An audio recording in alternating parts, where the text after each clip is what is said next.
Hey class, it's a hard part of the semester and we've got hard work to go to finish this course up, but we are getting close and we have built this into a process that means that by the time you hand in that final paper, you ought to have a pretty clear sense of what I'm doing when I'm grading it. So that is my goal, that there's a kind of transparency here and that we've committed the time. I'm not asking you to hand this in cold. We've committed the time to develop your ideas. So here on my page, on my desktop, I've got a picture of Gilgamesh and Enkidu in their heroic exploits. Let's call that image a Stone Age multimedia presentation of the great epic. Beneath that is the picture of Hammurabi receiving the authority from the sun god Shamash to govern over the code of law that is carved into the pillar of stone beneath this image.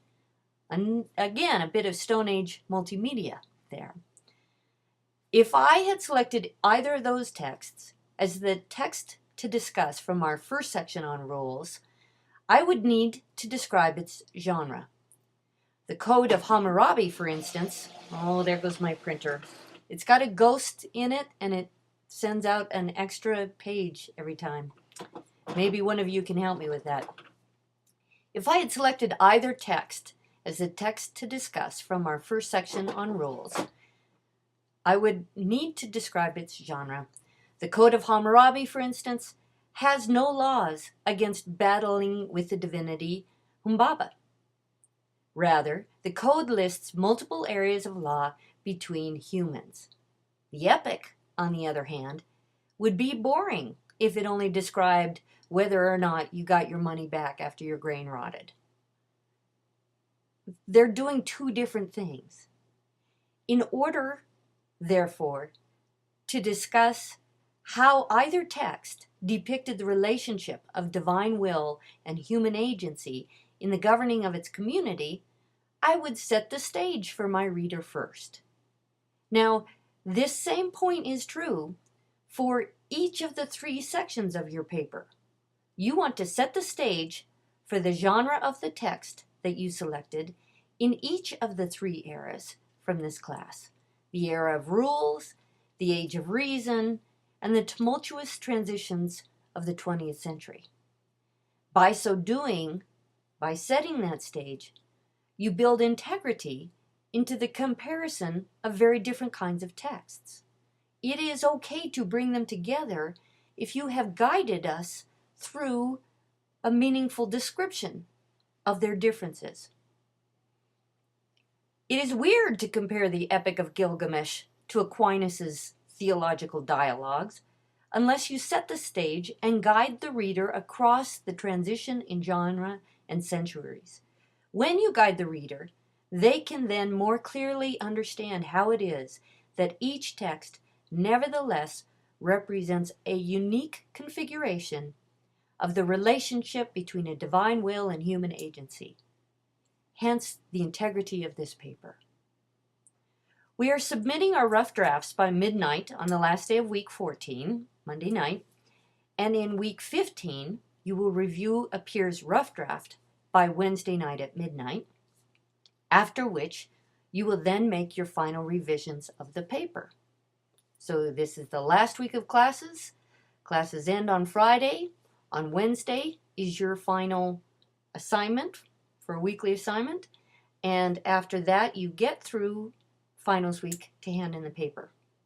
You can do it quicker. In order to write a review of your peer's paper, I have posted a checklist and rubric that looks much like the outline rubric that I used in grading your outlines. But you'll see it's titled as a rough draft rubric, and the checklist identifies 1,000-word minimum rather than the 800 words of the outline. So there's our rough draft title. There's that 1,000 words. That way you'll know that you're on the right page. And I've posted that in week 15 on the peer review link. By grading your peer's paper with the same tool that I will use when grading your rough draft, you will see the grading process through my eyes. The checklist and rubric for the final paper will look very similar as well. In order to get the full points on your review, don't just whip through boop, boop, boop, boop, boop. You will want to expand on your grade for the scale of 1 to 4 for the thesis. So that's the second one, right? And as you saw in my responses to you all on your outlines, it's really quite handy if you will change your text color so that I can see more easily where your discussion begins. So you will need to put a check or not for each of the items of the checklist, and you will need to put a number. 1 to 4 or no number is really bad news. But you will need to expand on thesis, on logical design. This is if you're wanting to get that full, if you're shooting for those 50 points here. Under sufficiency of evidence, I want you to discuss the selection of excellent supporting materials.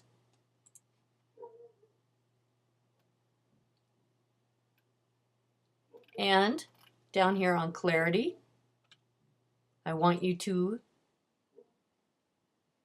discuss how well that conclusion has done what a conclusion needs to do, which includes a reiteration of the paper's findings. A conclusion will basically walk in very broad steps, walk the reader through what you just did in order to restate that thesis and let us know why your unique presentation of these 3 texts has contributed to our understanding of the perpetual appearance across time and cultures of this question regarding a divine will, human agency, and the governance of our communities. Now, at the bottom of the rubric, you will find a link to the rubrics calculator that I use. And for those of you who aren't familiar with how a scale 1 to 4 works, since they roughly equal 60, 70, 80, 90, 0 would be below that. The converter can translate then how those 48 points, I'm making this sound very complicated, it's not, but how that scale of 1 to 4 actually relates to a scale of DCBA. So that I'll just let you know, I think like a 28, if you came up with 28 total points out of these 12, you're at about a 78% a C, whereas if you come up with, I think it's about 38 or 39, you're all the way up to an A. The rubrics actually work in your advantage. So there's some instruction so that, let's say I graded somebody, I gave my numbers, I added them up, I got a 42, I would run it into the rubrics as this describes, and it would say 93%. I think that's about roughly where it's at.